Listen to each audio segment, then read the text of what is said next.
I'm starting to wonder if I'm actually a four wing three. You see, well, I guess as theoretically as a type four, I use both wings. I use the five and the three. It's interesting that I'm still so concerned with this. I really got into this stuff when I was like 18, where this woman reached out to me on Instagram and taught me about it, and I started writing blog articles about this stuff quickly, on websites like Personality Database and that kind of thing. Um,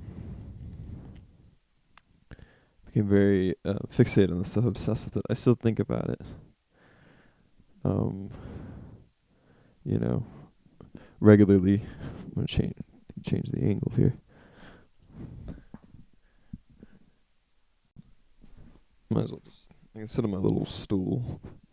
It'd be kind of cool.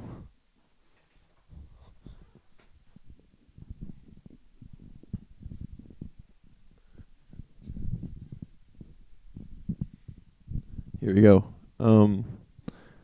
So now I'm almost 25. I'm still thinking about this stuff regularly. It's still so important to me. It's interesting.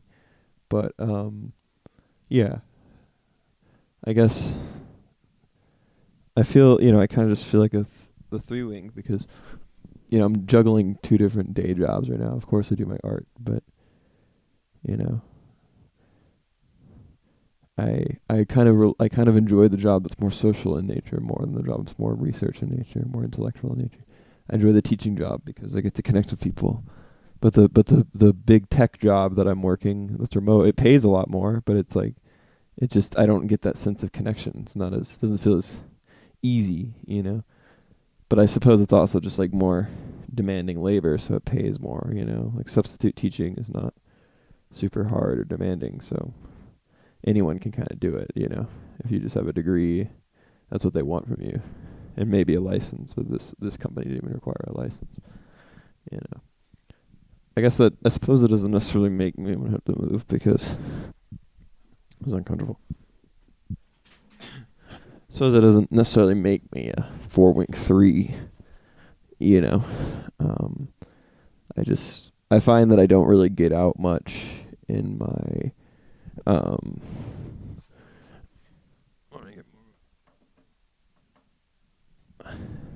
I don't really get out much in my I guess like my personal life. So work is one way I can socialize with people, you know, and meet new people and connect with people, which I really enjoy. I yearn for. I really care about. Um, but usually, how I find fulfillment in my alone time is more so writing and reading and creating things. And I struggle a bit more to connect with others and reach out to others at times. I suppose I relate more to the five wing personality traits. I'd say like typically regularly, but I utilize the three wing too. So for me, it's quite a muse. I think to have a day job that is forces me in a way to um, be around people and connect with people. It gives me a lot of ways to generate solutions and ideas. I'm very much like a social problem solver, a social philosopher of sorts. And maybe just like maybe it's my subtype. Maybe I'm just more of a social force, so I just appreciate connection more than like other subtypes. And I would definitely relate the most to the social four, the outsider type or whatever. I probably relate to that um, the most out of any of the three subtypes.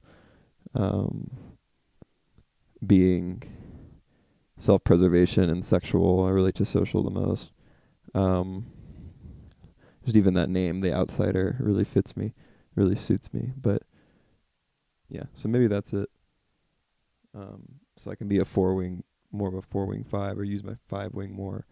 But because I'm a social four, I relate more to the three wings desire for connection and like being more extroverted and social.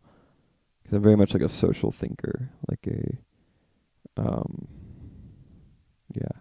I'd say at times I even think I'm more of a type 5 than a type 4. Like I identify more with the thinker.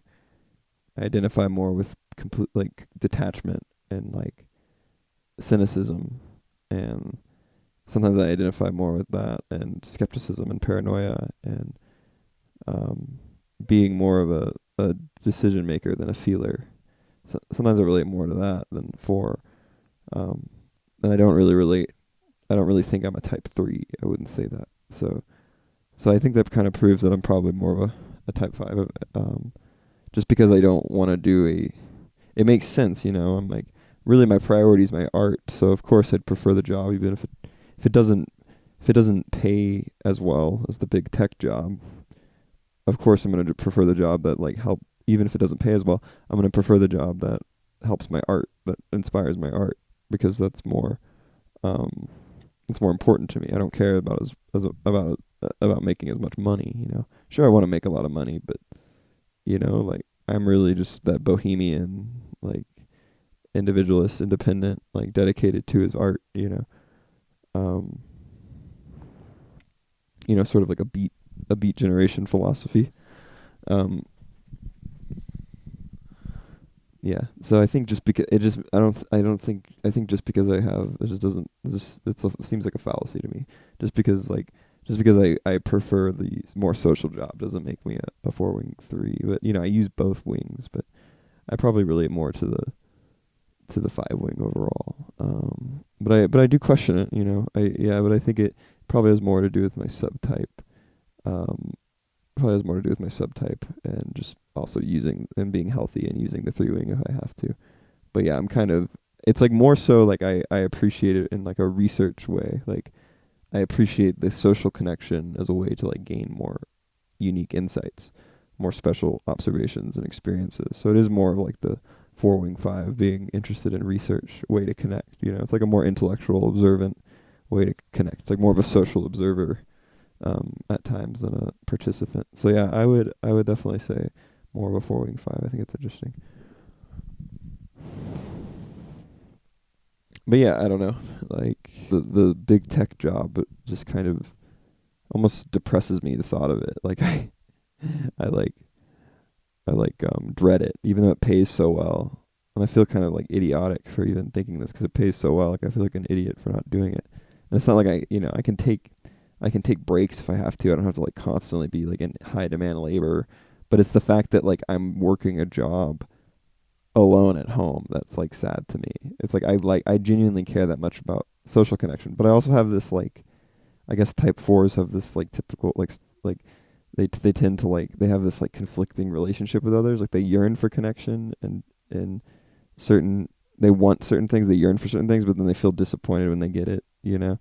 Like so they're just they kind of like they think they just follow their feelings, their emotional intuitions. They're very free spirited at times, which you know, I think like I relate to that. Like I just sometimes it's like not useful, or like, you know, it's not the most correct way to perceive or think about a situation. So I have to be like objective and logical and rational and challenge my emotional biases.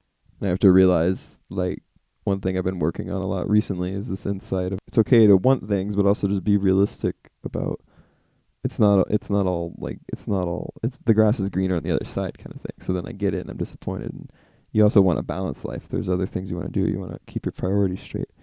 Do what's most important first, you know. And like it's okay to feel disappointed, but it doesn't have to be some like tragic, dramatic thing. I think a lot of 4s can get into that sense of like, oh, it's so tragic that I'm like not, you know, making the most money, or I'm not the most artistic or the most charismatic, or you know, they envy others, they're jealous, and they're in this state of like kind of distinction and self like introspection and like observing. They're aware of who they are in relationship to others. I very much relate to that very deeply. It's like I want money, but it's like this yearning, this tension, this emotional tension. It's like I want money, but it's depressing to work alone, and then I feel like I'm not getting connection because I'm working this remote tech job. But really rationally, it's like, well, I do have connection just because I'm working a remote job to get some extra cash, like a freelance gig, does not mean I like sacrifice the rest of my connections. In fact, it can help my connections quite a bit. You know, if I spend a little bit more time in introversion and in isolation, even can strengthen my ability to connect with others. So I think that's one lesson like type 4 should learn, like to be more healthy. You know, learn to focus on what's realistic and rational, and like ground themselves, and learn to not be so dramatic about their feelings, and like don't to not be so like tragic and self-victimizing, like empower themselves by realizing it's nothing to really worry about. Like I think when type 4 is very healthy, people think they're like very chill, calm people, very balanced people. I think it's what type 4 should strive for, like at their best, is to be principled and grounded and just, in control of themselves and calm and nonchalant. Yeah, it's interesting. So yeah, I would go and do that, go and do the job. I don't know, make some money and just chill. I can even listen to music while I do it. I can be creative while I do it. But right now, I'm not doing I'm not doing socializing. I can go to a bar if I wanted to. If I wanted to socialize, just go hang out with my friends at a bar or something, like at a kava bar, or like, I don't drink alcohol, but like a kava bar, or like at a coffee shop or something. If I really wanted to connect with people. But then like the type 4 in me, I guess it's like it's almost cliche. It's like, oh, but I don't want to be around people right now. It's like this like kind of conflict of um like desiring connection, yearning for it, wanting it, but then like feeling depressed about it, or feeling like like kind of detached from others or something. Feeling different is a good word. Different, not necessarily detached, but like different. Um, yeah, I find that very interesting. So it's really useful for me to just be um to challenge my feelings, my emotional states, and think about it objectively. So then I'm like, okay, rationally, like this isn't so fatalistic, this isn't so dramatic. I'm just doing my job. Just do it in the way that's best. Like you don't got to overthink it or get all caught up in your feelings about it. It's just like you got a job to do, then go where you need to be productive, you know. Because sometimes just going out to the coffee shop is just like procrastination. Like, oh, I'm gonna go work at the coffee shop, but then I get there and I'm like, I don't want to be at the coffee shop. It's these like mood swings, and I think the type 4 is really healthy when they learn to challenge those emotional decisions and like make more principled, objective decisions. And it's not necessarily emotional decisions, but just challenge their emotions, um, and make decisions more on principle or philosophy or truth, or what's genuinely best, what's genuinely clever. And that's when they really the type 4 unlocks their sort of creative problem solving potential, I think, and their innovative potential, which is when they're best. They become more engaged. They're distinct and they're creative and they're unique, but they also like are relatable and can engage in the best way possible. And they don't see things so personally, and they're content with balance and like sacrifice, and they don't need to have everything. They're like content with themselves. They're not envious. They're living their best life. I think it's like the mission of the type 4 in a way.